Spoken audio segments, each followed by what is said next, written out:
নমস্কার, আপনাদের প্রত্যেককে ইংলিশ টিউশনে সুস্বাগত। আজ আমি West Bengal board of secondary education class 9 যে অল অ্যাবাউট ডগ নামক যে গল্পটা রয়েছে, সেই গল্পের এক্সারসাইজ 7 এর যে গ্রামাটিক্যাল প্রশ্ন উত্তরগুলো রয়েছে সেগুলো নিয়ে আলোচনা করব। অল অ্যাবাউট এ ডগ, এটা ক্লাস 9 এর গল্প, এটা দ্বিতীয় লেসনে রয়েছে এবং এক্সারসাইজ 7 এর প্রশ্ন উত্তরগুলো নিয়ে আমি আলোচনা করব। এক্সারসাইজ 7 এ কিছু ভয়েস চেঞ্জ দেওয়া রয়েছে, সেই ভয়েস চেঞ্জের প্রশ্ন উত্তরগুলো নিয়ে আমি আলোচনা করব। প্রথম যে প্রশ্নটা দেওয়া রয়েছে সেটা হলো দে এগ্রিড টু মাই প্ল্যান, তারা আমার পরিকল্পনাতে রাজি হয়েছিল। এখানে কি পাস্ট টেন্সে রয়েছে। দে মানে তারা, এগ্রিড রাজি হয়েছিল, টু মাই প্ল্যান মানে আমার পরিকল্পনাতে। ভয়েস চেঞ্জের নিয়ম অনুযায়ী কি, প্রথমে অবজেক্টটা সাবজেক্টের জায়গায় আসবে। তাহলে তারা কিসে রাজি হয়েছিল? মাই প্ল্যান। মাই প্ল্যানটা হলো অবজেক্ট, তাহলে অবজেক্টটা আগে বসাবো, মাই প্ল্যান।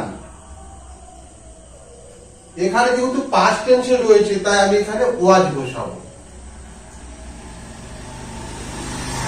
তারপরে মূল ভার্বের 3 নম্বর, এখানে মূল ভার্ব কোনটা? এগ্রি। এগ্রিডের এটা পাস্ট টেন্সে দেওয়া আছে, প্রেজেন্ট টেন্সে এগ্রি, পাস্ট টেন্সে এর সঙ্গে ডি যোগ হবে, পাস্ট পার্টিসিপেলের ডি যোগ হবে, মানে এইটাই হবে agreed, AGREED। My plan was agreed two, তারপর একটা বাই প্রিপোজিশন বসবে। দে প্রোনাউন থাকলে কি বসবে? Them, THEM, them. এখানে প্রশ্নটা কি ছিল? দে এগ্রিড টু মাই প্ল্যান, তারা আমার প্রস্তাবে রাজি হয়েছিল। এবার যখন ভয়েস চেঞ্জটা অ্যাক্টিভ থেকে প্যাসিভে করলাম, তখন বাংলাটা হবে আমার পরিকল্পনাটা প্রস্তাবিত হয়েছিল তাদের দ্বারা। আমার পরিকল্পনাটি প্রস্তাবিত হয়েছিল তাদের দ্বারা। এবারে পরের যে ভয়েস চেঞ্জটা দেখো, যেটা বিয়ের দাগে দেওয়া হয়েছে সেটা হলো my brother lost my favourite pen. My brother মানে আমার ভাই, লস্ট মানে হারিয়েছে, মাই ফেভারিট পেন আমার প্রিয় কলমটা। আমার প্রিয় কলমটা, my brother lost my favourite pen, আমার ভাই আমার প্রিয় কলমটা হারিয়েছে। তাই এখানে অবজেক্ট কোনটা? My favourite pen. এটা তাহলে আগে আমি বসাবো মাই ফেভারিট, FAVOURITE,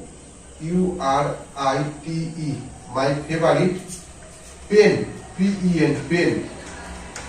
এখানে লস্ট, এটা কোন টেন্সে রয়েছে? পাস্ট টেন্সে। লুজ মানে হারানো, লস্ট মানে অলরেডি হারিয়ে ফেলেছি, লুজ, লস্ট। তাহলে এখানে আমি লস্টই বসাবো। আচ্ছা, তার আগে এখানে ওয়াজ বসবে। মাই ফেভারিট পেন, এখানে যেহেতু এক বচন এবং এটা পাস্ট টেন্স, এই জন্য এখানে ওয়াজ বসবে। মাই ফেভারিট পেন ওয়াজ, তাহলে মূল ভার্বের 3 নম্বর রূপ, lost. My favourite pen was lost by my brother. My ব্রাদারটা বসে যাবে, ওটা অপরিবর্তিত থাকবে, ওটা কোনো পরিবর্তন হবে না। আর এখানে প্রশ্নটা ছিল my brother lost my favourite pen, মানে আমার ভাই আমার প্রিয় পেনটা হারিয়ে ফেলেছে। যখন এটা অ্যাক্টিভ থেকে প্যাসিভে করলাম তখন বাংলাটা হবে আমার প্রিয় কলমটা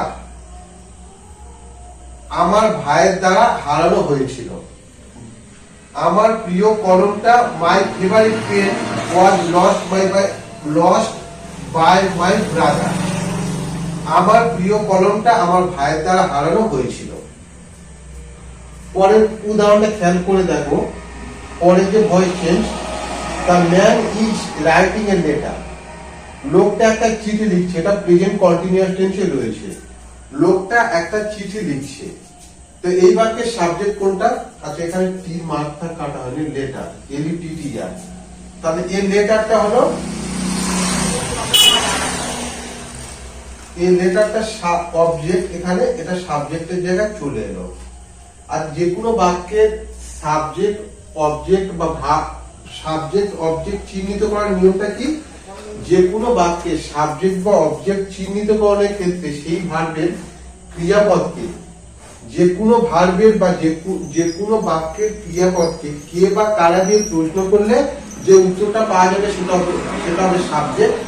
কি বা কাকে দিয়ে প্রশ্ন করলে যে উত্তরটা পাওয়া যাবে সেটা হবে অবজেক্ট।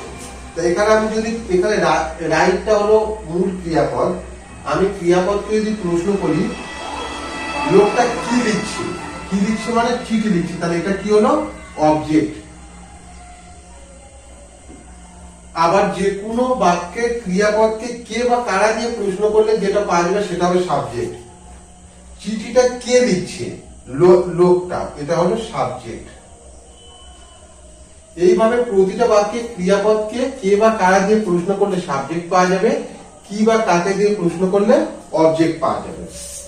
আচ্ছা, এখানে তাহলে অবজেক্টটা সাবজেক্টের জায়গা নিয়ে চলে আসে letter.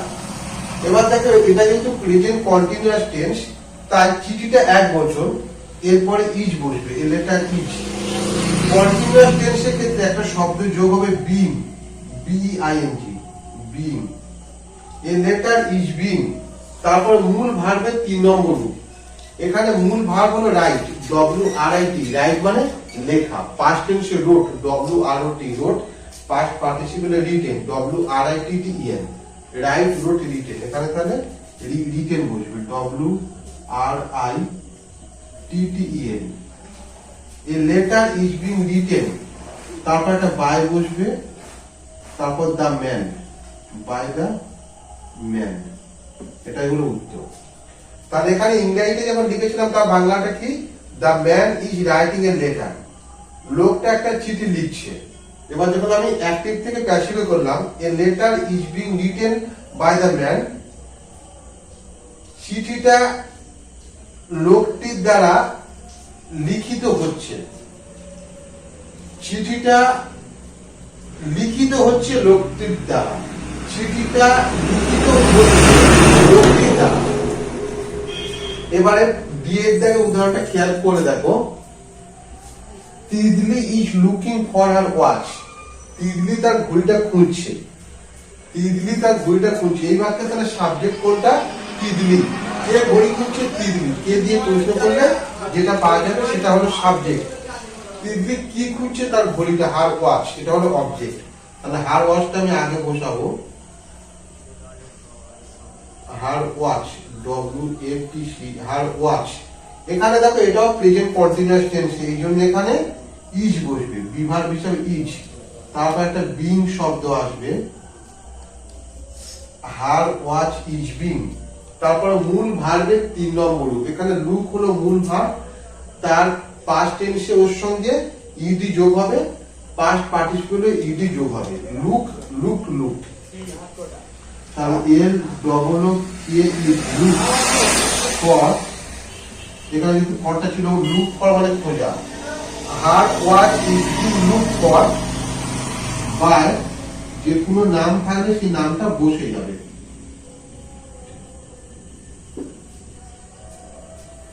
Titli is looking for her watch, মানে তিতলি তার ঘড়িটা খুঁজছে। এটা হলো অ্যাক্টিভ ভয়েস। প্যাসিভ ভয়েস যখন করলাম তখন তার বাংলাটা হলো her watch is being look for by Titli, তার ঘড়িটা খোঁজা হচ্ছে তিতলির দ্বারা, তার ঘড়িটা খোঁজা হচ্ছে তিতলির দ্বারা। আজকে আমি এতদূর পর্যন্ত আলোচনা করলাম। আমাদের চ্যানেলের ভিডিও সম্পর্কে আপনাদের কোনো কিছু মতামত থাকলে নিচে কমেন্ট বক্সে লিখে অবশ্যই জানাবেন। ধন্যবাদ।